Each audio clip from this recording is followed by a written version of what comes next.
ma famille ici. Il y a une autre maison à côté de nous, c'est leur famille.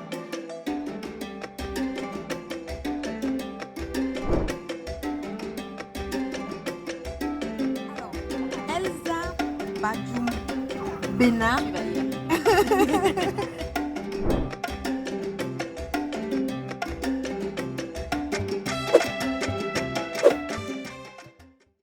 804 000 personnes se suicident dans le monde chaque année.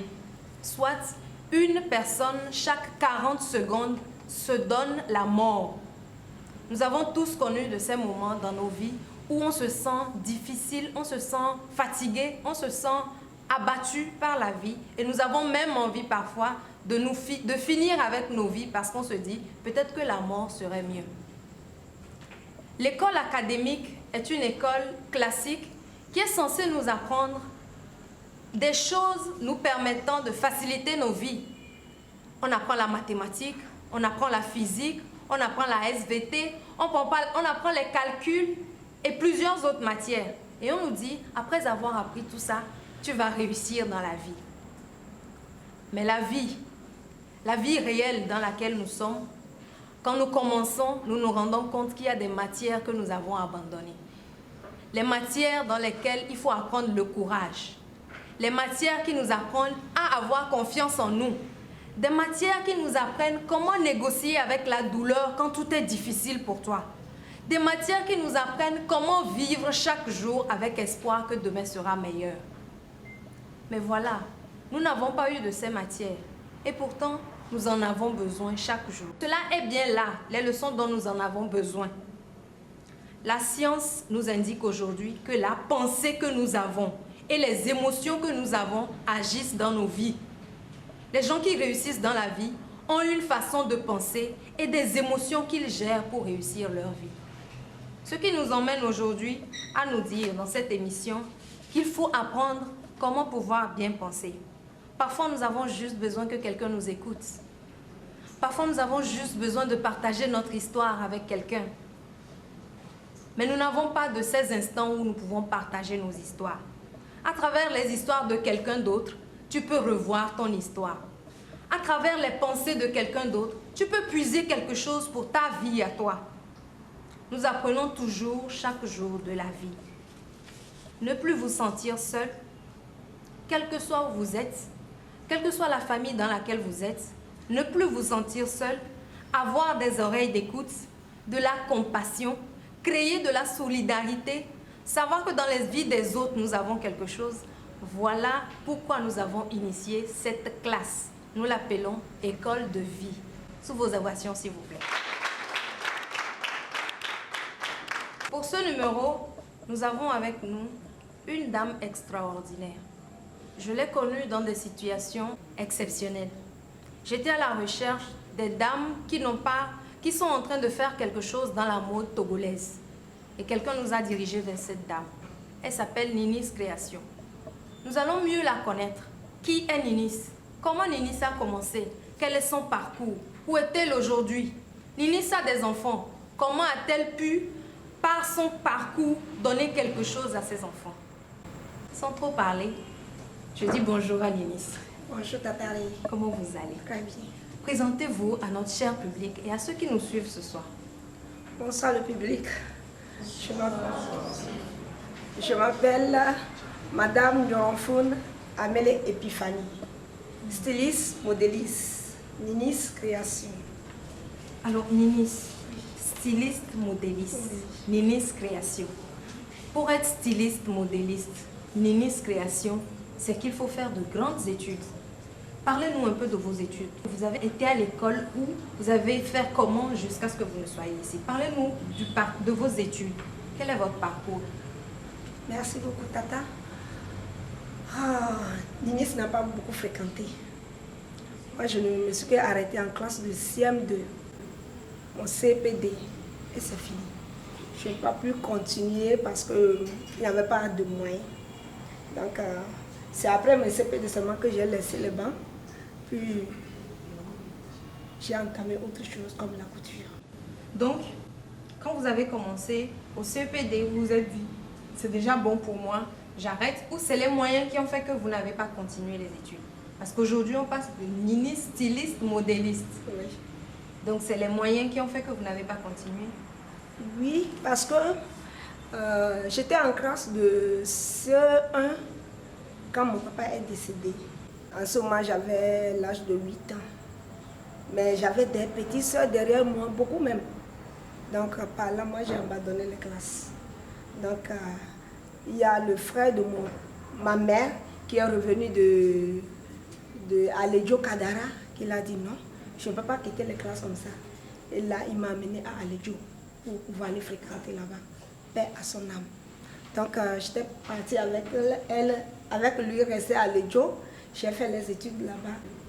Okay. Après mon CPD, je suis revenue à Lomé. Okay. Donc, après votre CPD, vous êtes revenu à Lomé ou vous êtes arrêté là? Comment vous avez su que c'était la mode qui allait être bon pour vous? D'accord, Tatare. Bon, quand j'étais revenue à Lomé, mon frère m'avait posé la question. Tu vas continuer les études? J'ai dit oui. Il a dit qu'il n'y a pas les moyens. Donc, je dois arrêter les études et apprendre la couture. Moi, j'ai dit non, je ne veux pas apprendre la couture. Pour moi, j'aime la dactylo. Et la dactylo? La dactylo, okay. Oui, les machines tic-tac là. Donc, il a dit, non, non, et si tu apprends la dactylo là, ceux qui apprennent la dactylo, ils ont les longs bras. Donc, toi là, je ne pense pas. Il faut apprendre la couture. Moi, si j'ai dit non, je ne vais pas prendre la couture. Là, hein, il m'a dit d'aller penser. Je suis partie rester à la maison pendant 1 an. 1 an? Oui. Pendant 1 an là, je me suis posé la question. Maintenant là, j'ai refusé d'apprendre la couture et je suis à la maison. Qu'est-ce que je peux faire? Je ne peux rien si je n'accepte pas ce que mon frère me propose. Donc, je me pose la question maintenant. Mais, à côté de dactylo là, qu'est-ce qui me plaît? Pourquoi je décide d'apprendre la dactylo? Parce que, après tout, je me suis posé beaucoup de questions. Vous-même, vous savez bien, quand votre papa est décédé, et puis c'est la maman, en ce moment, on était au village. Bon, ma maman est au village. Elle est une vendeuse de farine et de maïs. Alors que j'étais la grande sœur, hein, il fallait imaginer. J'ai 2 jumeaux derrière moi, avec 2 sœurs encore, au nombre de 4 qui sont derrière moi. Qu'est-ce que ma maman pouvait faire pour moi? Rien. Donc je suis obligée d'accepter ce que mon frère m'a dit. Donc c'est là que j'ai décidé, je vais apprendre. Parce que j'ai vu qu'en couture aussi, ce qui me plaît en dactylo, je peux trouver ça en couture. Parce que, qu'est-ce qui me plaisait? Quand je vois les bonnes dames passer, les secrétaires passer avec leurs gestes, avec les belles habits là, ça me plaît beaucoup. Donc c'est l'habillement des dactylos, c'est que je te dis, c'est ça même qui me plaît. Et je me suis dit, si c'est ça, je vais apprendre la couture. Je sais bien qu'avec la couture, je serai plus top. C'est par là que j'ai décidé d'apprendre la couture.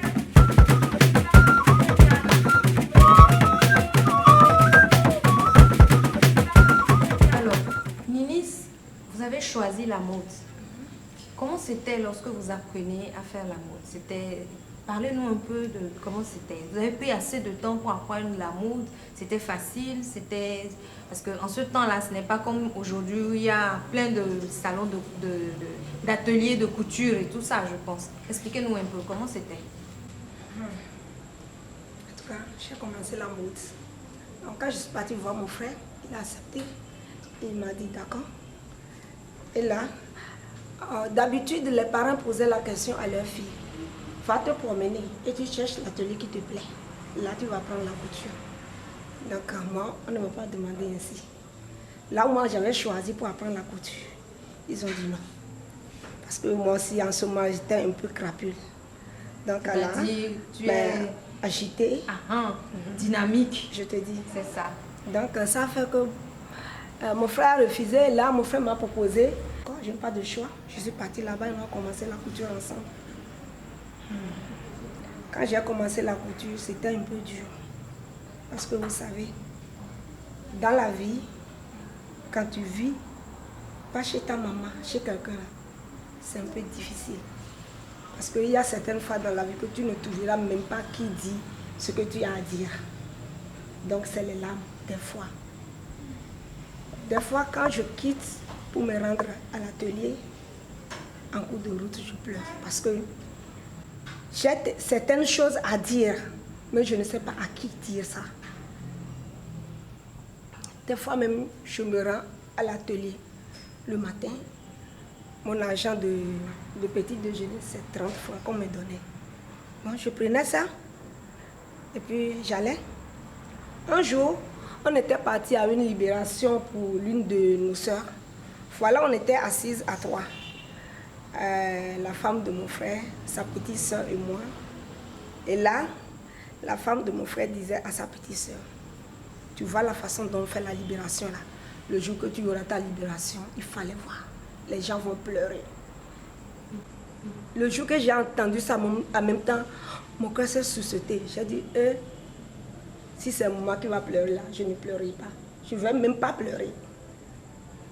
À partir de ce jour, j'ai commencé par cotiser les 30 francs qu'on me donnait comme argent de petit déjeuner. Et j'allais à l'atelier le ventre vide. J'ai commencé par cotiser l'argent là avec une dame dans la maison. Et je me rendais à l'atelier. Mais quand j'avais commencé la couture, comme moi, après tout, j'ai décidé d'apprendre la couture. Quand j'ai commencé en même temps, le premier jour, j'ai fini la couture. Il y a la couture, on fait ça sur un petit morceau de tissu. J'ai fini la couture le premier jour. Le deuxième jour, je suis montée sur la machine. Ma patronne m'a posé la question, tu as une fois appris la couture? J'ai dit non, que c'est ma première fois. Parce que j'ai décidé d'apprendre la couture. D'accord? De là, jusqu'à ce que je fasse une semaine, j'ai commencé par coudre un habit là, on appelle cavi. On faisait pli devant comme ça là. J'ai fait ça dans une semaine. Jusqu'à ce que je me fasse un mois, j'ai commencé par faire des retouches aux gens, que je prenne un peu de sous. Là, l'argent là, tous, je cotise ça. Et je vais à l'atelier le ventre vide. À 9h, quand ma patronne dit, allez manger, je sors. Mais je n'ai pas d'argent. Des fois, je mange avec les autres. Des fois, quand je viens, il n'y a pas l'argent là. Ça me fait mal. Des fois, ma figure tourne, j'ai envie de tomber. Je demande Tanti. J'ai envie de tomber. Elle dit, tu n'as pas mangé? Va manger. Je sors. Je n'ai pas d'argent. Comment faire? Il y a une bonne dame là qui vend le riz à côté de nous.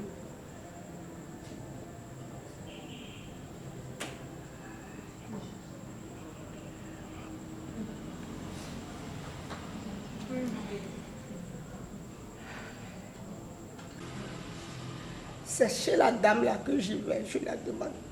À quoi les vino?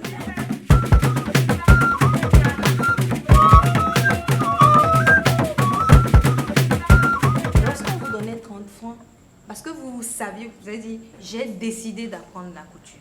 Donc lorsque vous avez décidé d'apprendre la couture, vos 30 francs qu'on vous donnait, vous étiez en train de cotiser ça. C'était pour quoi faire? Parce que le déplacement déjà, je ne sais pas, ou bien il y avait une moto qui allait vous déposer au boulot et donc vous avez les 30 francs que vous économisez. Non, il n'y a pas de déplacement, tu vas à pied. À ce moment, je quittais, il y a un marché là qu'on appelle à Blogan, mais à Kolevissime. Je quittais là-bas pour me rendre à Kotokou-Konji, à côté de Bas-Pili-Pili. C'est là-bas que j'apprends la couture. Donc c'est à pied. Je quitte, je vais, je reviens. Donc, quand on me dit d'aller manger, bon, les 30 francs là, je cotisais ça. Parce que j'avais dit qu'un jour, on était parti à la libération. Oui. Et puis, j'avais entendu quelque chose. Oui. Donc, pour que le jour là, je ne pleure pas, j'ai commencé par cotiser ces 30 francs là. Pour qu'au moins le jour là, j'ai dit, au moins le jour là, si je n'ai personne pour venir me donner quelque chose, mes soeurs viendront me présenter une machine devant le public. C'est ça. C'est pour la raison laquelle je cotise les 30 francs là. Wow. Et je vais le vendre à famille. Bon. Bon, quand j'allais, bon, on sort en récréation, je vais chez la dame, je la demande. À Kolevino, oh, maintenant Kanzo William. Elle dit, Kanzo, donne-moi. Ah, on a envie là. Kolevino, ah, oh, ah, quand tu demandes là, ah, il faut faire tout, non. Oh, Kolevino, oh, on est là. Et Kolevino là, elle va te donner Kanzo. Kanzo là, c'est le riz grillé, le noir. Ce qui est en bas là. Oui. Elle va te donner ça, elle met la sauce sur ça, tu vas manger tête dans son bien noir. Tu retournes à l'atelier. Qu'est-ce que je fais? Tu ne peux rien. Des fois, quand j'ai honte, je n'arrive pas à demander. Parce que chaque fois, la demander. Des fois, je viens, je ne demande pas, je m'assieds là-bas, je prends un peu de l'eau. Après tout, je rentre à l'atelier. Mais j'ai décidé que je vais apprendre la couture. Ça, c'est un point fort que je tiens à main. Je ne veux même pas laisser ça une seconde. Parce que quand je regarde le derrière, là, je vois ma maman là-bas avec mes soeurs. je ne sais d'où viendra un jour le secours. Donc j'ai décidé d'apprendre la couture. Donc c'est ça qui fait que malgré tout ce qui se passe, je ne regarde même pas là-bas. Moi, mon chemin est seulement de terminer mon apprentissage, d'apprendre la couture et de terminer ça sain et sauf. Donc chaque jour, moi, je me rends à l'atelier. Bien, je fais le travail avec ma patronne, je reviens à la maison, mais tu sais, même s'il pleut, tu es dans la pluie. Quand il y a trop de soleil, tu n'as pas le choix, tu es dedans. Donc je continuais comme ça jusqu'à ce que la grève générale est venue. Là, on a quitté ici et on était parti à Baguida. Donc de Baguida, la grève devient de plus en plus grave. Donc on a quitté là-bas, on est parti au village. Bon, au village, quand moi j'étais partie, je me suis dit, je remets toutes choses à Dieu. Si moi je pouvais revenir encore pour terminer la couture, c'est Dieu. Parce que, pourquoi? Quand on est rentré, on me disait que toi, tu es têtu, on ne pense plus te ramener encore à Lomé. Donc là, en même temps, j'ai pris mes bagages, j'allais déposer dans la chambre de ma mère. Donc, si on m'amenait, c'est bien. Si on me laisse, c'est bien. En cours de route, mon frère et sa femme, ils ont fait l'accident. En quittant le village pour venir au service, ils ont fait l'accident. Donc, c'est ça qui a fait que moi, je suis revenue encore à Lomé. Sinon, on allait me laisser au village.